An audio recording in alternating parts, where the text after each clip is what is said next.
Massa dies de fred i nits perennes. Que si l'essència, que si el castell de màgics... Ja n'hi ha prou de tanta foscor, no? Ja va tocant una mica de sol i platja, una mica de bona temperatura i passatges idíl·lics. Avui, a Geografia de Bàrdia, Gargònia.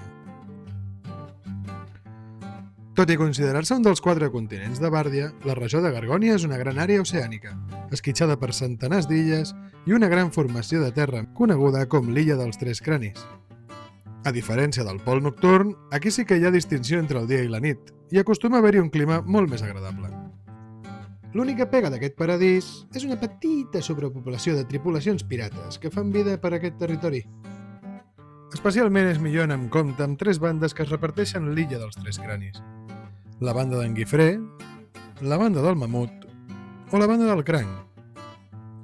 Tant de bo hi hagués un lloc on apareixessin tota aquesta colla de pirates i les seves aventures. Oh, saps què? Sí, exactament. Essència eterna a tots.